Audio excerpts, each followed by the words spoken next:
Kasama natin ngayon, of course, the one and only Boss Jojo A, Jojo Alihar. Kilala kayo ng mga tao bilang artista, celebrity host, pero hindi alam ng lahat na kayo ay also a successful entrepreneur. Paano po ba kayo napasok sa real estate?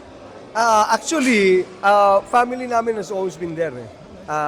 Hilig, ano na yan, growing up, yung mga kapatid ko was into real estate marketing, ganon.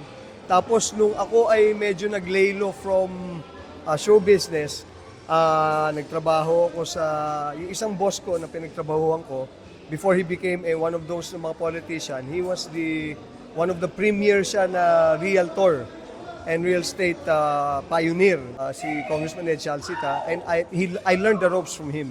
Hanggang sa nanalo na siya mag-congressman, nagtrabaho na ako sa kanya. Pero that's where I learned the ropes, and also yung of course my father who has always been a businessman also. So yun ang aking pinanggalingan. Tapos ngayon po, you are now, meron na kayong sarili nyong events place. Yes. Itong JAG4, ano po ba itong JAG4 place? Itong JAG4 place talaga is an events place, of course, intended for all your special occasions. Will be even more special pag dito ang ating gagawin. It is located dito sa may Marcos Highway, Kingsville Executive Village. Binibigyan natin sila ng hotel feels, ika nga. Pero ang presyo niya is tama, yung affordable talaga. Tapos ano po yung event na nangyayari ngayon dito sa launch? Ito, Michael Jackson tribute. Or meron siyang si John Mark de Guzman na one of our premier impersonators, tribute artist si Michael Jackson. Meron siyang 16 years na collection, no? So ang dami. And most of them are really authentic, hindi yung basta-basta binili lang, hindi.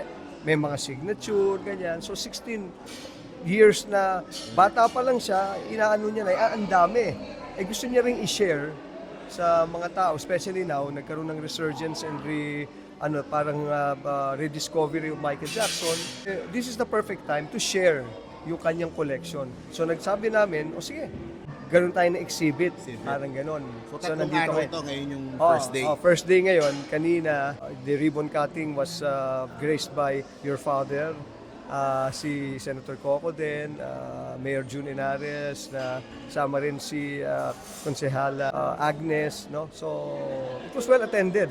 What advice could you give for people na gustong pumasok sa negosyo or maybe sa real estate? So how could they start? Yung iba kasi sinasabi nila real estate is very it's hard to get in if you do not have the finances for it, no? Okay, if you do not have the finances for it, yung hindi pa agad, you get into brokering. Merong brokering yan, of course you have to get the proper licensing. Yung brokering po yan yung nagbebenta kayo ng mga properties, no? Merong mga under development companies, pero meron din yung mga licensed brokers na tinatawag tayo na umiikot and naghahanap ng properties na binibenta, pwede nyo silang lapitan. Now, ang pinaka-importante dyan, this is something that is important, no? It's not just about the money, of course. Importante yung pera. Pero yung building the trust and confidence with the clients. Yan, with the clients, yun na importante. Kasi yung iba kasi maraming one time, big time. Hindi, yan. Kailangan yung level of confidence and trust meron ka. And number two, yung outright sincerity mo to sell for the client should be there. Dapat mapagkakatiwalaan ka sa negosasyon. And you have to be transparent. Pag nakuha mo yon, pera, money will come, and new clients will come. Surely yan. Please invite them to check out itong JAG4 place. Thank you, Mark. And then, yun na nga, kapag ikay nagkaroon ka ng enough funds, pwede ka na magpatayo ng sarili mo. Katulad nito, no? So, iniimbita namin kayo dito sa JAG4 place.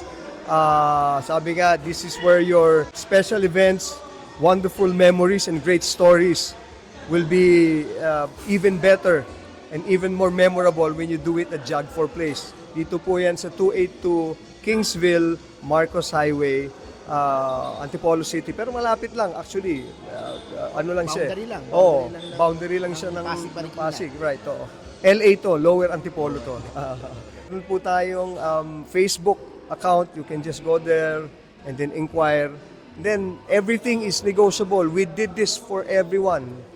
Para po lang sa inyo. Lahat yan ay, of course, meron tayong sinusundan, pero we want people to be happy in a happy place. No? So this is a happy place. Do your events here, Jag 4 Place. Thank you. Thank you, Mark. Thank you.